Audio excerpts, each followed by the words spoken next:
welcome dito sa new episode natin sa Electrical System Design. Ang masasabi ko nga lang, watch out pala dito sa all throughout the video. Tignan ninyo yung bagay na hindi masyadong consistency PEC. At shoutout nga pala sa BSEE 41 ng PUP Manila. So tara na sa Motor Branch Circuit.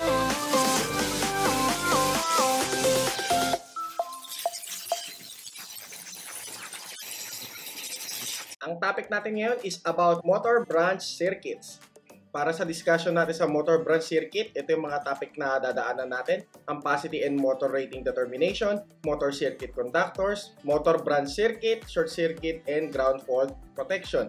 Isasama na din natin yung about sa service and feeder once na meron kang motor load. Kung ano yung effect no, sa pagsusolve natin ng service and feeder calculation. Bali, dito muna tayo sa ampacity and motor rating determination. With regards sa ampacity and motor rating determination, the size of conductors supplying equipment covered by Article 4.30, yung about sa motors, shall be selected from the allowable ampacity tables in accordance with 3.10.2.6b or shall be calculated in accordance with 3.10.2.6c. The required ampacity and motor rating shall be determined specified in 4.30.1.6a. So, ito yung mga general motor applications. For general motor applications and current ratings shall be determined based on A1 and A2. So, yung A1 is yung table values, tapos yung 2 naman is yung nameplate values. Bali, ganito kasi yan eh. Once na magde-design tayo ng branch circuit natin para sa motor, may dalawang way para ma-identify yung ampacity ng motor. Unang-una, kung identified mo na yung bibilhin mong motor, alam mo na yung brand, kailangan mo na tignan yung nameplate rating nun para makita mo yung actual current rating niya. And then, once na makita mo yung actual current rating niya, yun na yung magiging basihan mo sa pag-size mo ng wire at ng overcurrent protective device. Pero sabihin na lang natin, what if? And ponder the question, what if? Na-recommend sa'yo na 1 horsepower yung gamitin mong motor doon without specifying kung ano yung brand, etc. etc. Pero kailangan mo siyang i-design. Ang gagamitin mo naman doon is yung table values na binigay ni PEC. So, magbigay tayo ng example niyan. Bali, dito sa sample na to, meron tayong water pump. Bali, ito yung nameplate niya. Makikitaan natin ng iba't ibang specification yan. Such as yung height na kaya niyang i-push yung water, yung maximum height, yung volumetric flow, ito yung operating voltage, frequency, etc. With regards sa horsepower na, ito nakalagay 1.5 horsepower. At sa current, ito yung binigay niya, 7.5 amperes. So, ibig sabihin, di ba, kung susukatin natin yung wire neto at yung circuit breaker niya, di ba, ito yung magiging basehan natin, yung 7.5 amperes. Pero paano na lang, di ba, sabihin natin, hindi pa natin alam tong Lucky Pro na to, at sinabi na lang sa atin ng isang mechanical engineer, di ba, for that condition, gumamit ka ng 1.5 horsepower na motor. Wala ka pang alam na nameplate about doon sa motor. So, gagawin mo, pupunta ka doon sa table na pinrovide ni PEC. So, ngayon, punta tayo ulit sa module natin. Tignan natin yung table na pinrovide ni PEC. With regards sa table natin, marami tayong table dyan. Bale, ito, naka-simplified tayo. Single phase AC motors. Tapos yung isa naman, 3-phase alternating current motors. Bali, for the meantime, dito muna tayo sa single-phase motors. Bali, ang voltage natin, di ba, is 230 volts. Tapos, yung recommendation ng mechanical engineer is 1.5 horsepower. So, kung 230 volts at 1.5 horsepower, di ba, yung magiging ampere niya, full load ampere niya is 10. So, napansin niya na, magkaiba yung mismong main nameplate compared dun sa sabihin natin, wala tayong alam eh. Basta ni-recommend lang na 1.5 horsepower at 230 volts. So, kung gagamitin natin yung table ni PEC, 10 ampere yung full load current natin. Pero ayun, di ba, kung specified na yung device na bibilhin mo, nakita mo na yung nameplate niya, binigay na yung ampere rating, yun na yung gamitin mo sa pagsasize mo ng conductor at na overcurrent protective device. Ngayon, punta naman tayo with regards sa provision sa circuit conductors and overcurrent protective device. With regards sa motor circuit conductors, ito yung provision niya. Conductors that supply a single motor used in a continuous duty application shall have an ampacity not less than 125% of the motor full load current rating. Di ba ibig sabihin, kung meron tayong 10 amperes katulad kanina based dun sa table, kung gusto natin isize yung conductor nun, hindi basta 10 ampere yung pagbabasihan natin. Yung 10 ampere na yun, imumultiply pa natin sa 125% niya. At with regards naman sa motor branch circuit, short circuit, ground fault protection, Ito yung provision niya. The motor branch circuit, short circuit, and ground fault protective device shall be capable of carrying the starting current of the motor. So, ibig sabihin, di ba, yung overcurrent protective device mo, dapat kaya niyang saluhin yung panimulang kuryente ng motor. Yung panimulang kuryente kasi ng motor is napakataas compared dun sa steady na siyang gumagana. So, once na i-operate mo yung motor at start nun, meron tayong fluctuation ng current. So, ito yung graphic niya. Mataas yung panimulang kuryente, pero once na mag-steady na yan, bababa na yan. Ito yung reason niya. When the voltage is first applied to an induction motor, only the conductor resistance opposes the flow of current through the motor winding. This results in very large inrush starting current. So, hindi lang yun. At start kasi, wala pang back EMF yung motor, kaya mataas din yung panimulang kuryente. A protective device that has a rating or setting not exceeding value calculated according to the values given in table 4.30.4.2 shall be used. For example, aircon. Binuksan mo yung aircon, tapos biglang nag-trip yung circuit breaker. Hindi parang nawala na sa yung pagbukas mo ng aircon. Kasi after mo buksan yung aircon, nag-trip yung breaker, edi ibig sabihin, di ba, mawawala ng supply, namatay yung motor. Kailangan yung overcurrent protective device natin, na kung saan, di ba, once na buksan natin yung isang aircon, biglang mataas yung panimulang kuryente niyan, yung breaker na yun, kaya niya saluhin yung panimulang kuryente na yun na hindi siya magti-trip hanggang sa ma-allow niya na mag-operate na yung aircon dun sa steady state condition niya. Since yung malaking panimulang kuryente is saglit lang siya, hindi naman siya nagtatagal. So ito yung mga multiplier natin, depende sa overcurrent protective device na balak natin gamitin. So ito, percentage of full load current. Bali may iba't iba tayong uri ng overcurrent protective device. Meron tayong non-time delay fuse, dual element or time delay fuse, instantaneous trip breaker, inverse time breaker. Tapos meron din tayong types of motor, single phase motor, AC polyphase motor, etc. etc. With regards sa non-time delay at doon sa instantaneous, ibig sabihin yan, once na merong sobrang kuryente na dumaan, agad-agad siya mag-blown kung fuse siya. At kung circuit breaker naman siya, agad-agad siyang mag-trip. At kabaliktaran naman ito ng dual element, time delay, or inverse time circuit breaker na kung saan, di ba, hindi kaagad siya nagme-melt or nagbo-blown or hindi kaagad rin siya nagtitrip once na merong pasobrang kuryenteng dumaan. So, meron siyang time delay. So, tignan nga natin yung explanation do sa inverse time na yun. Explanation ni PEC.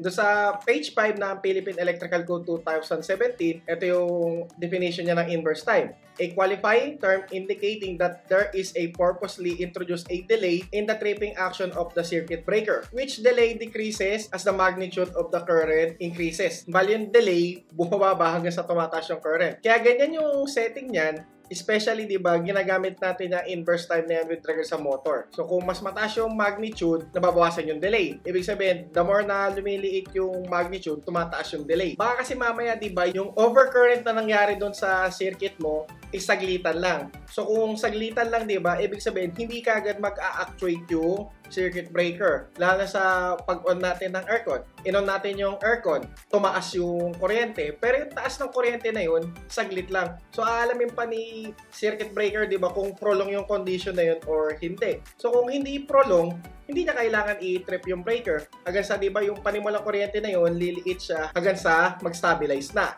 So, di ba, na-on mo yung aircon, pumalo yung kuryente ng mataas, hindi naman na-trip ni breaker. So, ibig sabihin, di ba, makakapag-operate ng maayos yung motor. Kaya inverse time yung mga circuit breakers na ginagamit natin sa bahay natin. So, balik tayo ulit dun.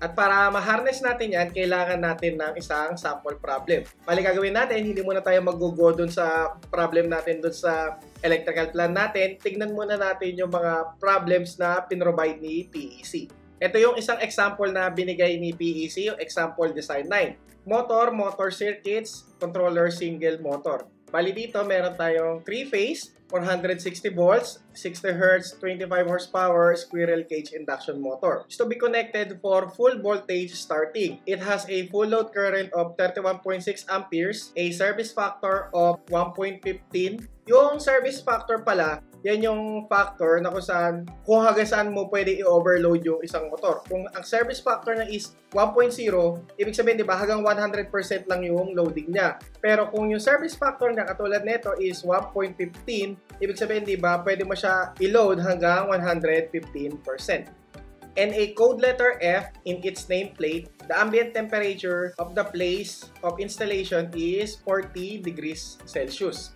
So ito, total load. Full current of 3-phase 25 horsepower motor. Bale ito, mapapansin natin, di ba? Si design, sinabi niya, yung full load current daw ng motor is 31.6 amperes based sa kanyang nameplate. Pero with regards naman dun sa full load current, ayon sa table ni Philippine Electrical Code, with regards sa 3-phase and 25 horsepower motor is 34 amperes daw. Tignan nga natin dun sa table yan. So 25 horsepower, di ba? Tapos ano yung full load current?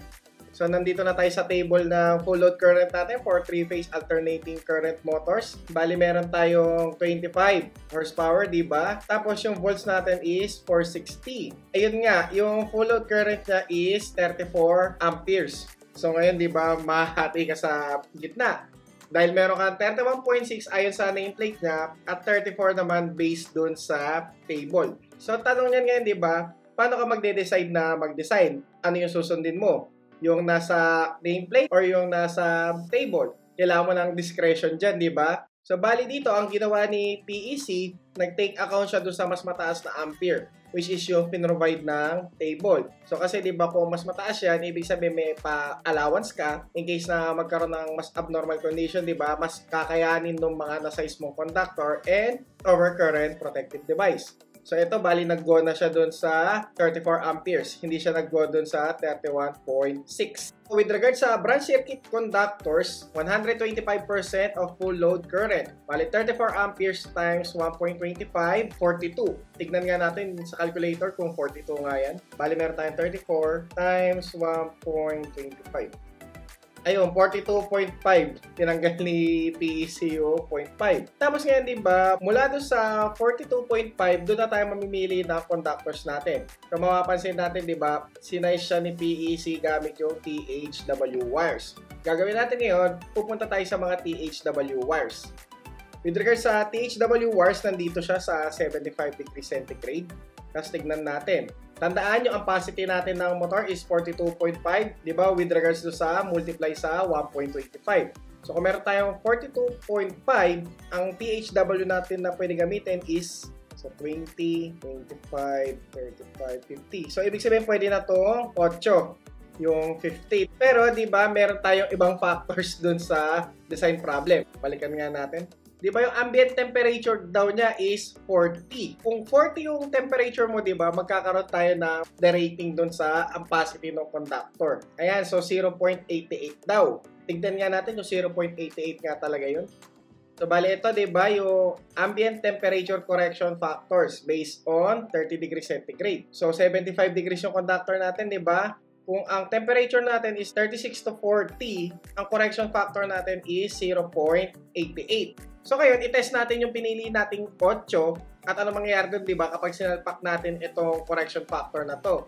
Ibig sabihin, 88% na lang nung 50 yung ma-harness natin. So, i-calculate nga natin yan.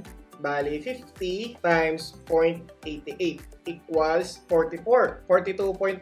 So, ibig sabihin, di ba, pwede pa yung 8. Pero ang ginawa ni PEC, di ba, mas nag-resort siya dun sa mas sig. Yung mas malaki yung allowance. Kung 14 yung ginamit niya, yung ampacity nun is 65. 65 times 0.88, 57.2. Ibig sabihin, di ba, kayang-kaya. Balikan nga natin ulit yung problem na yun.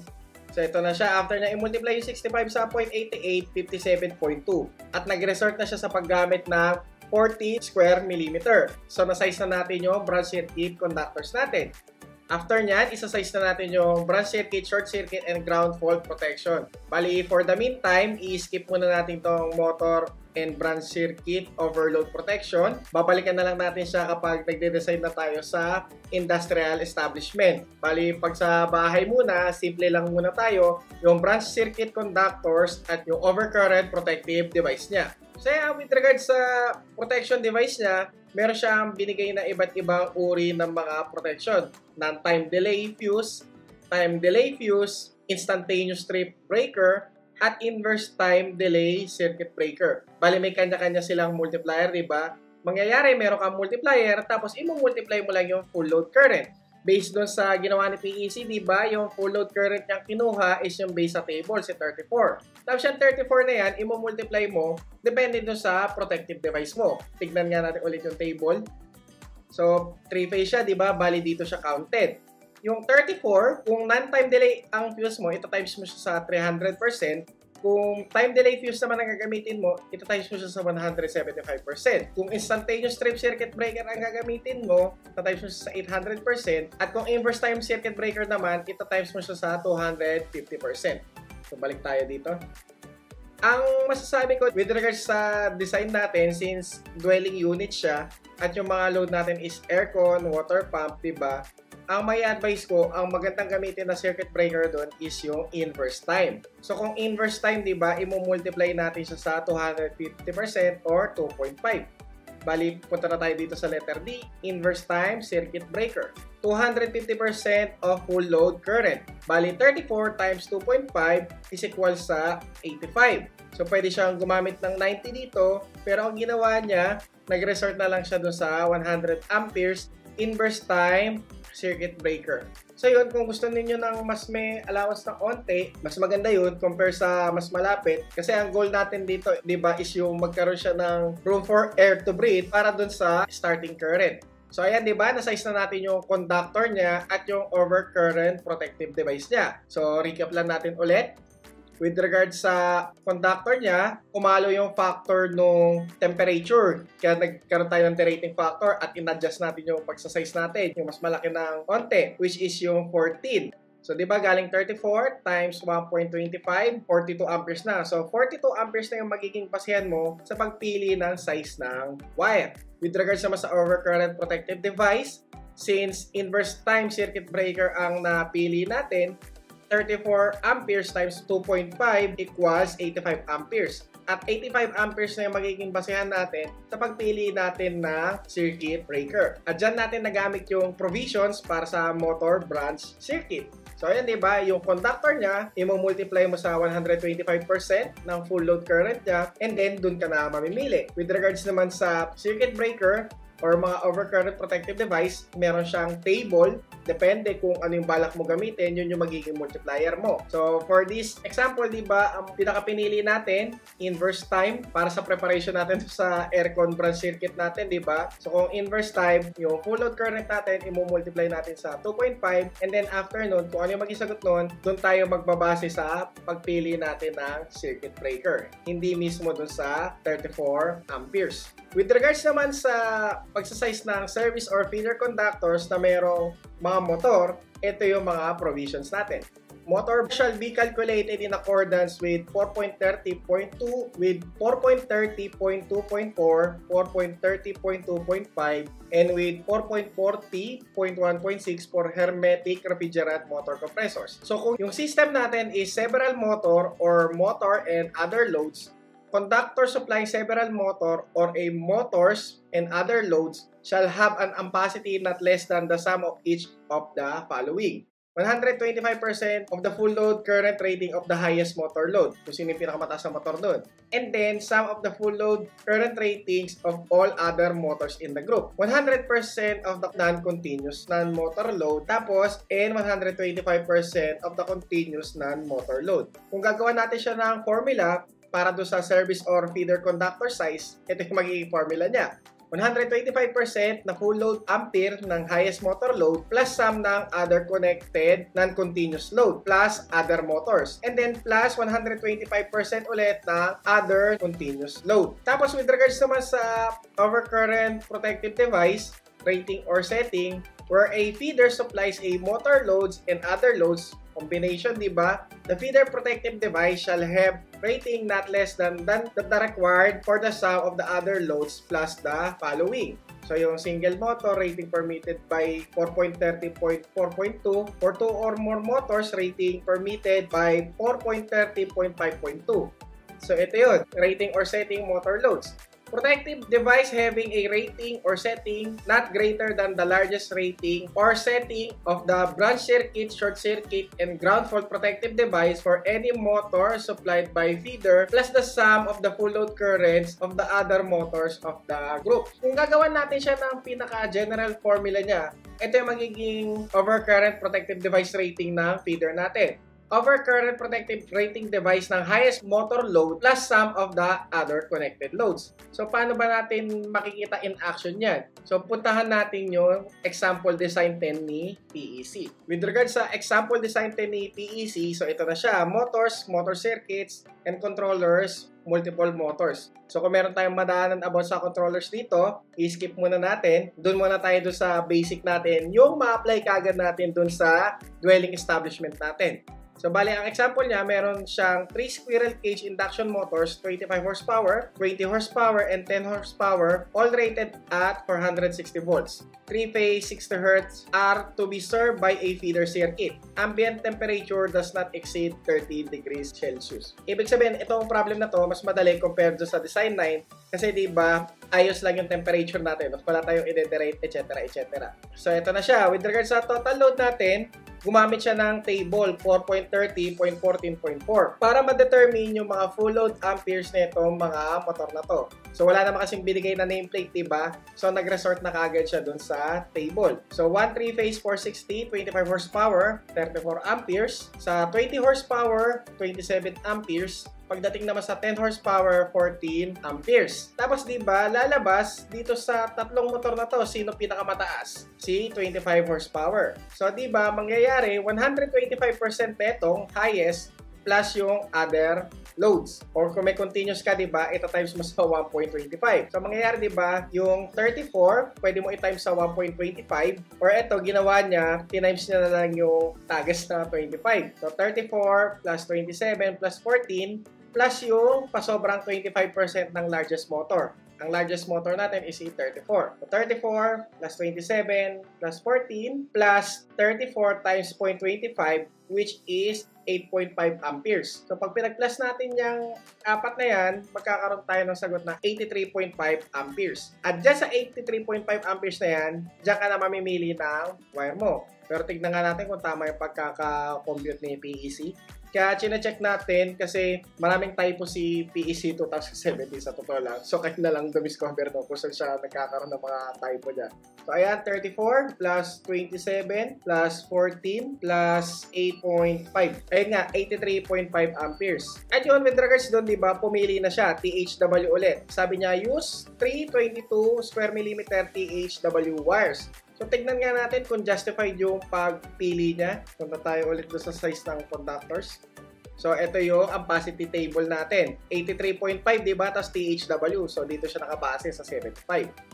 So, 65, hindi ito pwede sa 83.5. 83.5, 85, pwede na to. So, 22. Ito yung pinili niya for that matter. So, yung 22 na THW, meron siyang ampacity na 85 amperes. So, okay lang yung ginawa niya. And then, punta na tayo doon sa overcurrent protective device. So, ito nakita nyo into action. Yung 125 ng highest motor load plus some no other connected loads. Or kung may continuous, di ba, i-multiply mo pa siya by 1.25. So, parati mong ipaprioritize muna yung highest motor loads and then i-add up mo na lang yung ibang load.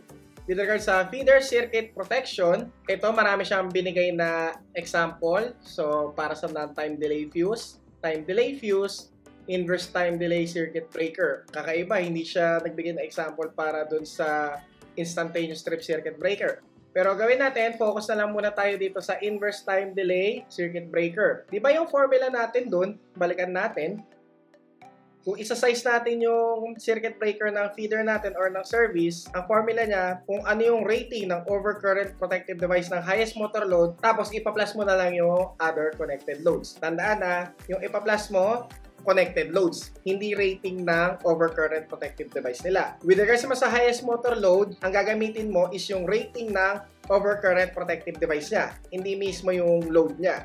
Punta tayo doon sa design 10.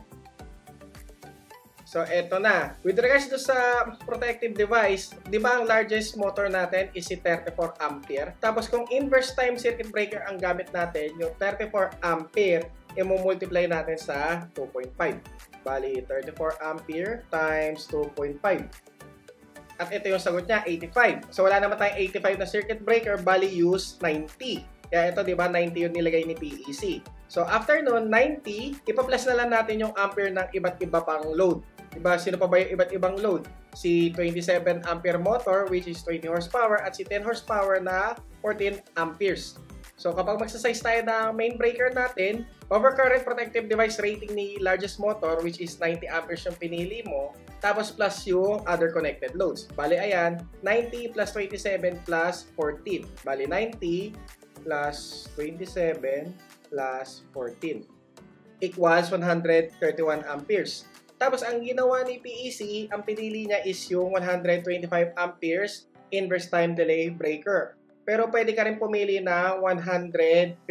Tingin ko ang rason bakit pinili niya yung 125 amperes is para itong rating ng breaker na to is lumapit no sa size ng wire mo. Kasi di ba yung ampacity ng wire natin is 85 amperes. So yung 85 amperes, mas malapit siya doon sa 125 amperes na rating ng circuit breaker compared doon sa 150 ampere trip. Yun yung rason kung bakit pababa yung ginawang sizing ni PEC. At ayan yung mga code provisions natin with regards sa motor branch circuit, kung paano sinasize yung motor circuit conductor, motor overcurrent protective device, at kung paano natin isasize yung service or feeder natin na kung saan kung meron tayong motor load. With regards doon, diba, ang pagsasize natin is yung 125% ng highest motor load para doon sa conductor plus yung other connected loads. Tapos kung meron kang continuous doon, kailangan mo siya i-multiply sa 125%.